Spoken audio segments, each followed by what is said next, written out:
Hello everyone welcome back to Somraj teaching hub. तो पिला माने आज वीडियो आम कौन करवा ना नवम श्रेणी पिला मानकर IAT एग्जाम नवम श्रेणी पिला मानकर IAT एग्जाम टाइम टेबल पळे आछि।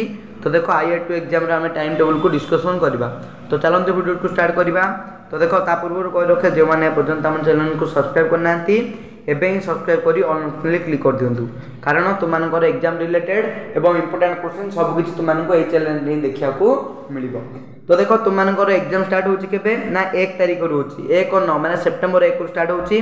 प्रथम दिन तुमनकर रहिछि साहित्य ता सहित विज्ञान। द्वितीय दिन तुमनकर रहिछि 2/9/2025 द्वितीय दिन रहिछि इंग्रजी ता सहित कोन इतिहास भूगोल एवं तृतीय दिन जोडा तुमनकर रहिछि कोन मैथ आ कोन थर्ड लैंग्वेज हिंदी संस्कृत जा अछि ता सहित मैथ अछि। तेनु पीटी IAT एग्जाम पळे आसला तुमनको ए चैनल रे 100% रियल क्वेश्चन मिलिबो ता सहित सिलेक्टिव क्वेश्चन मध्य दिया जिवो। तेनु चैनल को सब्सक्राइब करी रखि थांतु। तो आज वीडियो रे एतिक थिला देखा परते वीडियो रे। Thank you to all.